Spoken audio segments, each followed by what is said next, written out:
But I want to make it clear that we are very pro-science. I have a great deal of respect for scientists, but I also understand that individual humans are human and they're motivated by a lot of different things, and the discovery and the expansion of human knowledge is not always the ideal to which they are reaching. Well, a warm welcome to you all. I'm JJ. I am a life coach and I eat mostly meat. I'm Eric. I'm a novelist and I eat meat and eggs and still some coffee. And still some coffee. Yep. Yeah. I was thinking about giving it up last night. Well, I wasn't drinking it last night, but last night I was thinking about giving it up the next day, which would have been this morning. And when I got up this morning, I did it. I had it because the coffee gremlin was like, no. Hold on. Just wait. Hold up. Wait. Why don't you have some coffee instead? So that's what I did. Well, you've pulled a lot of levers lately in changing your diet. I have. Yeah. So you've tightened down. So what does that mean? So I've eliminated artificial sweeteners. I feel like I say this every time. I eliminated dairy again because I had added a little back, but it wasn't that I decided to eliminate it. It was just that I didn't put it on my eggs because that's where I would have it. And so I don't have any dairy. And I really haven't been having even that much butter. No. So instead of triple B and E, I'm just having B and E. And it's been really good up until the meal we just ate. And that really wasn't the fault. It wasn't your fault. Well, thank you. I was about to say I failed you, but it no. was just that particular cut of beef was not tasty. Oh, no. It was grass-fed. And apparently, instead of just eating the grass, they infused it somehow into its hide because I could taste the grass in that cut. He did not know it was grass-fed. And he's literally, is this grass-fed? I'm like, yeah. He's like, I can taste the grass. And he had 2 steaks. So the first one, not grass-fed. Right. And you went into the second one, and that's when you knew. And I could not eat much of it because the taste was so off. But in fairness, I think that same rancher who we've bought from before, he said that the specific cows that performed better on grass were a Devon hybrid. So I think that when you went back to him, because those steaks were so good. They were delicious. He didn't give you the hybrid. I didn't ask either. He gave you the OG Devons. And the OG Devons are just like, we turn grass into grass-flavored meat. That's what we do. And he needs to get the new kind that makes the grass-fed ones taste a little bit better. Which in general, we don't eat grass-fed for that exact reason. We've tried it many times, and it's not a flavor. I can tolerate it. You don't like it. And I think it's a really important thing to consider when you're on a diet that you want to keep sustainable, and balancing how dogmatic, I'll just use that word, even though it's kind of negative. How dogmatic do you want to be? How tight do you want to pull the reins versus what is actually sustainable and able to be consistent for you in the long run? To be fair, I think we've had grass-fed cuts that have tasted better than that one. Oh, yeah. Yeah. And so I think it's nice because of the supposedly better omega-6 to omega-3 ratio in that meat. But that particular poor cow, it lived its whole life and it didn't really serve its life's purpose as well as it could have. And it's not its fault. It just did what it does. But that one was cooked correctly, the correct temperature, but it was tough. Mm-hmm. It was a little tough. Yeah. And I think it was super lean. Mm-hmm. So maybe that was part of it. Yeah. Didn't like it. Didn't finish it, actually. No. So now I'm going to be calorie deficient You will be. Yeah. I underate because I did not get comfortably stuffed. So what will you do? I mean, is your eating window closed right now? Yeah. I'll be fine. I'll just wait until tomorrow when I eat at breakfast around 8 o'clock. And then if I'm super hungry, I'll eat a few more eggs. But right now, I'm not even eating the whole egg. I am eating only the yolks. No whites at all? Well, I mean, there's a little bit of white that gets through my finger separating technique, but not much gets through because, well, that's all protein, and I'm trying to up the fat ratio by having just the yolks. And we know that the yolks are where all of the nutrition is. So you're doing a thing where you're eating only 5 days a week. That is the plan for now, yes. You haven't actually gotten through a whole week of it yet. No. So you've eaten 3 days and not eaten 1 day. Correct. Or something like that. Correct. Tomorrow is Sunday. That's a non-eating day. Correct. Yes. And so our dinner we just had was your last meal. I didn't even think of that. Yes, it is. And then you'll go all the way through all of Sunday. And then Monday morning, you'll have some breakfast. About 10 a.m. So I do about a 42-hour. So that'll be even though it's 5-2, each of the 2 that are off add up to almost two days. Correct. Yes. In elapsed hours. Yes. And my reasoning for that is I am just trying to bring down insulin even more. Now, last time I had my blood tests, which was, I believe, in the summer, I had seen that my A1C had crept up, my fasting insulin had crept up, and when I do check my blood sugar, which is fairly regularly and sometimes wear a CGM, my blood sugar averages about 100.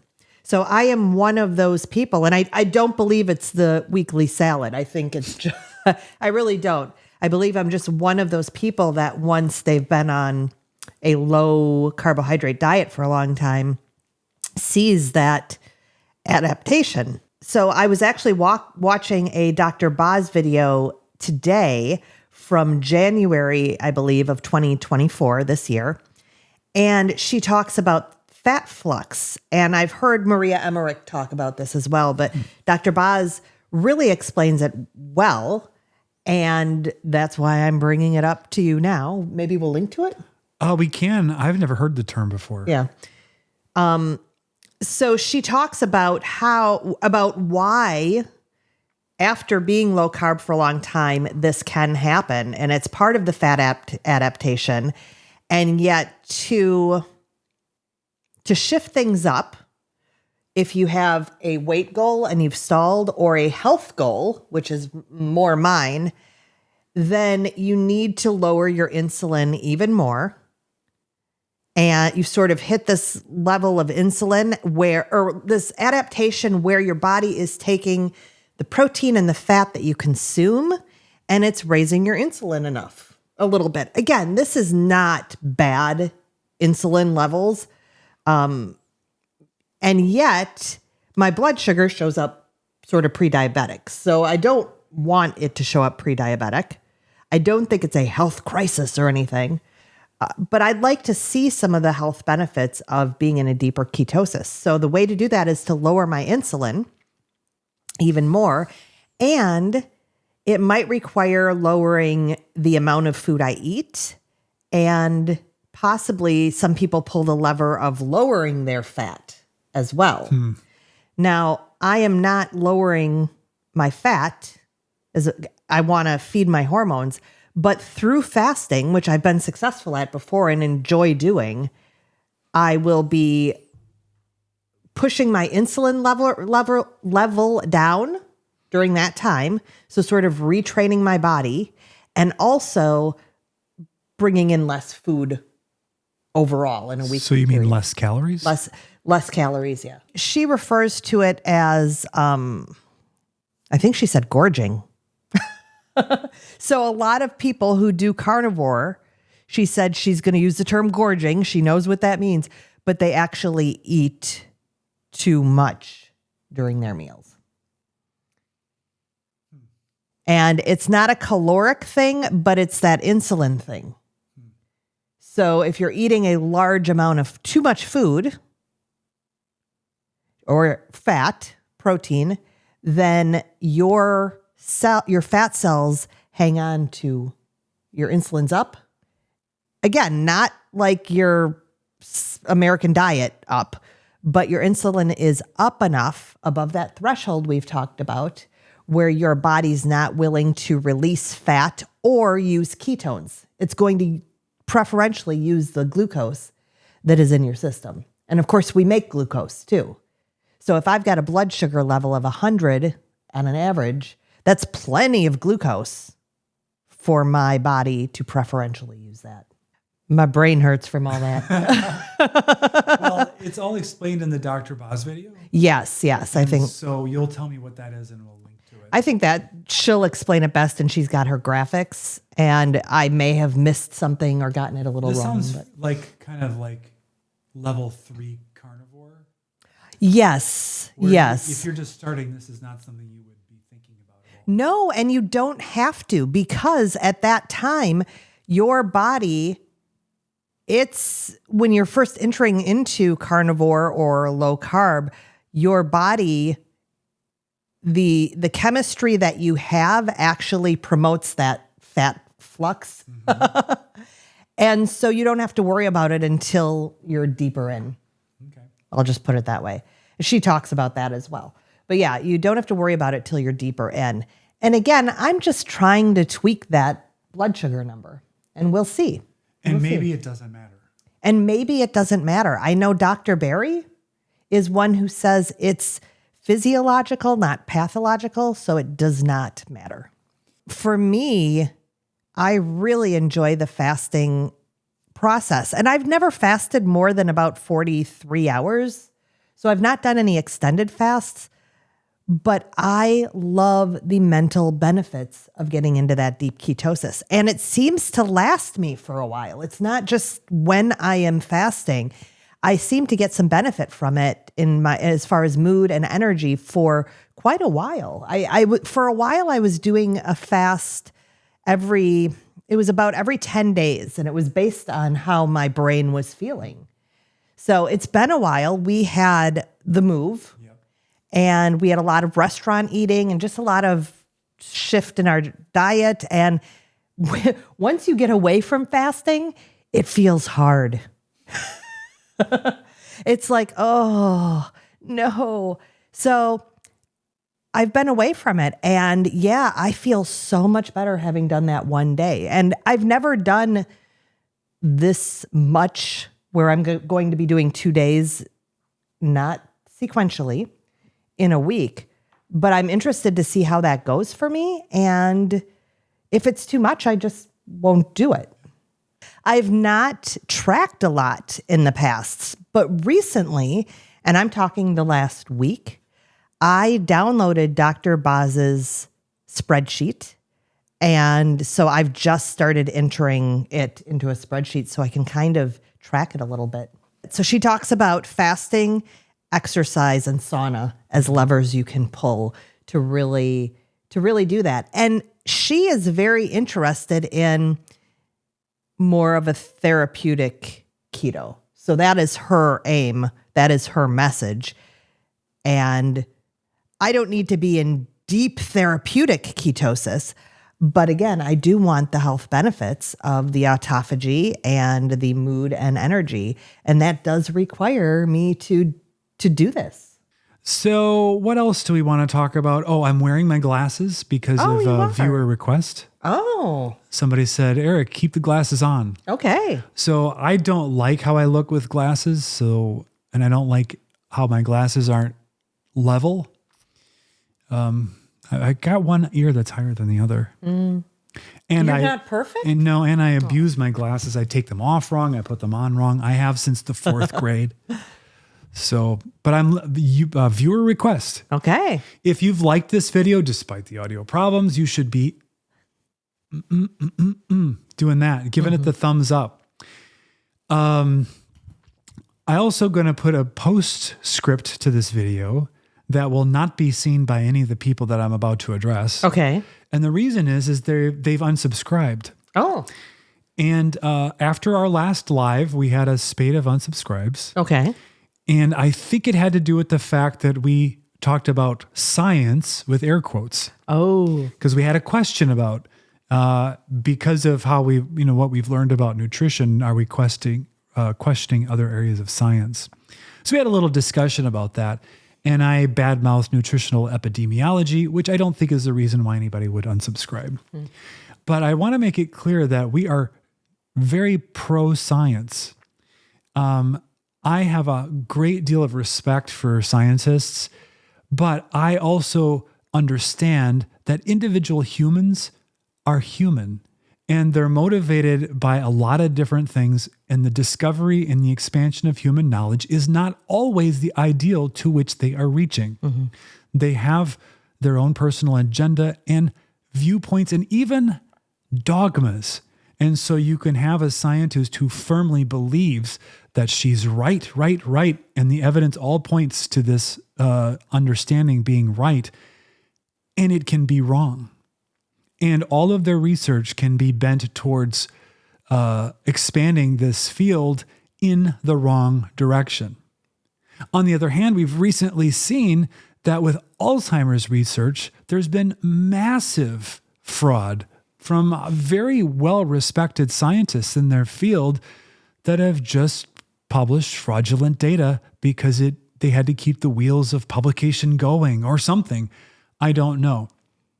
So anyway, when we talk about science, or we're very skeptical about nutrition science, or in certain cases, maybe skeptical about statins and maybe even the whole cholesterol lipid theory of heart disease, it's not because we don't believe the science. It's just that we don't believe the science is that clear. And honestly, I haven't read all the papers. I don't have a firm opinion. I only have suspicions.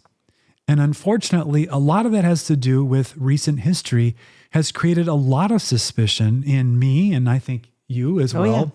Yeah. And it's not a suspicion that gravity isn't real or that the world isn't a sphere. It's nothing like that.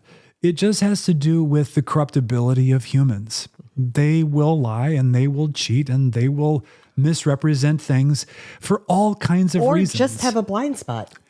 Exceptionally likely to have a blind spot. Marty McCary's new book. So we're never going to tell you what you want to hear totally, because one, we're not scientists. No. We're just lay people who have an interest in it. But I did want to make clear that it's not that we want to turn a blind eye to science. No. It's that we want to have excellent, very rigorous and what's the word I'm searching for in the peer review? I think a lot of peer review is a rubber stamp, unfortunately.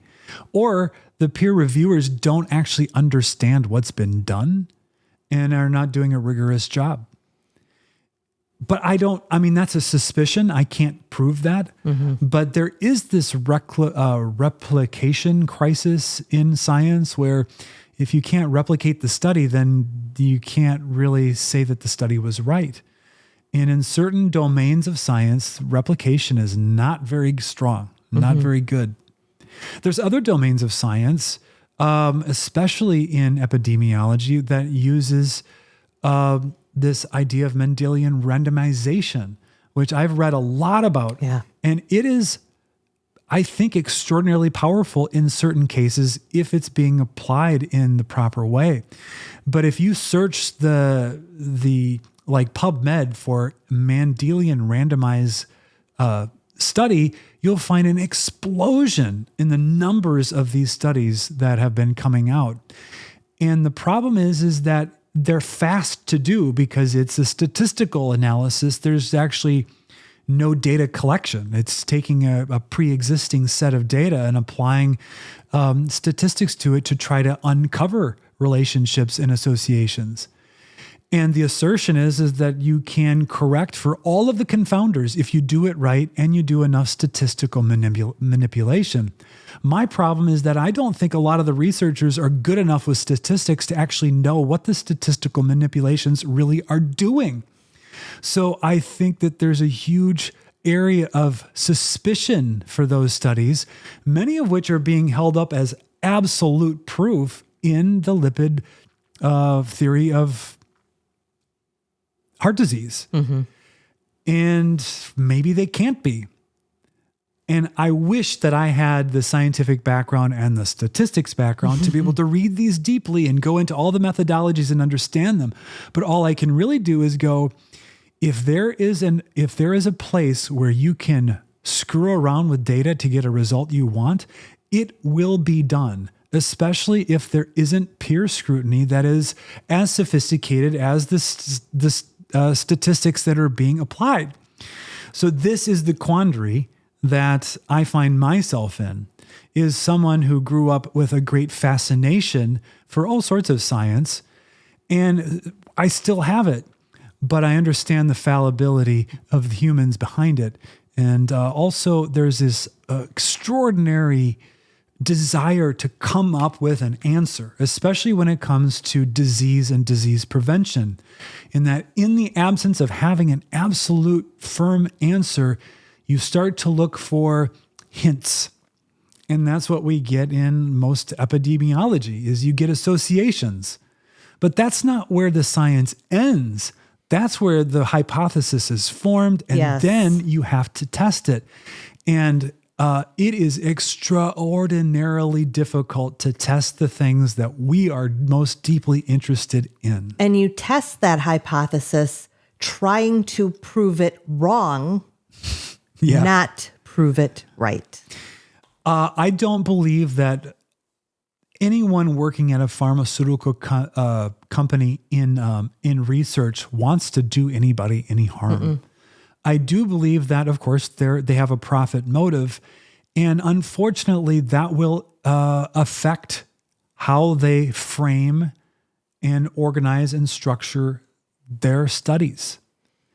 And we've learned from, Dr. Berry talked about it a lot, that you don't even have to publish your negative result studies. So that's kind of concerning. I can't scrutinize that too deeply. I don't really understand it that well, but it does. If you are on the verge of having to take a medicine for the rest of your life, you have to trust somebody. And unfortunately, trust is very much weakened in recent years. So that's where we're at. We don't want you to abandon us because you think that we are lunatics, because I don't think we are. We're actually very measured, but we're also not as naive. Yeah, I think that's the word. We're not as naive. The final thing on that I actually want to bring up is that if you've been deeply interested in your health the way that I have been, probably overly obsessed for decades, you eventually find sources who talk about the things you're interested. For me, it started with Tim Ferriss. It went to Dr. Attia, Andrew Huberman, Dr. Berry, the whole list. And I've listened to just untold hours of podcasts about cholesterol alone. And I'll be honest, I'm a windsock to whoever I last listened to because it's so convincing. But then I have to back up and say, this researcher who has devoted their career to studying cholesterol, and they're telling you, yes, it is causing heart disease. And then you find out that they are paid by a pharmaceutical company, maybe as a speaker or as an advocate. And this is not always disclosed in the beginning of the podcast, unfortunately. If there was any integrity at all, that would be the first thing they said, is that I've been paid by Pfizer and Glaxo and Amgen or whoever it is. And they don't do it. And so you have to go looking for that. And I will also say that there's many researchers who advocate for the low carb view who are also paid by pharmaceutical companies and other interests. And it doesn't mean necessarily that they're corrupt. It just means that they're making a living.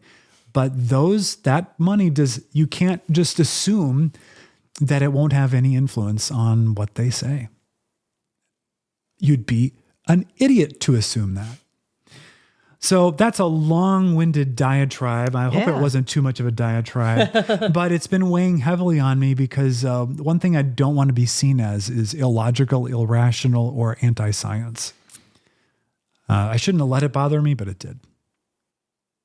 So if you stuck with us through all of that, thank you, because the reason we do the channel is not to convince you of anything, but to share with you what we're doing and others are doing as we learn from each other about how to optimize our diet for health and longevity.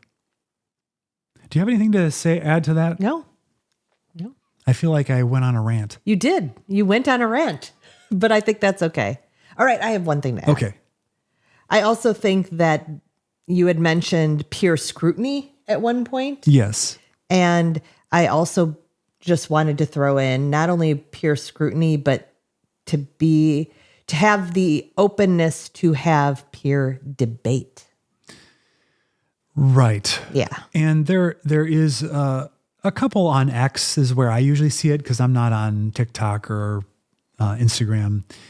That what Dave Feldman and Nick Norowitz are doing is really fascinating and interesting. And they're sort of these young upstarts, one's an engineer, another is a physician, a doctor. Student, yeah. And doing these amazing N of one experiments and more. They're actually doing much more than that now. But the way that they were treated, the way that they've been insulted by some of the old guard in the lipid hypothesis has been really, really disappointing and disconcerting because there was sort of this sense of, I'm credentialed in this and you guys don't know anything and you're idiots. That is not debate. No. That's just being a bully.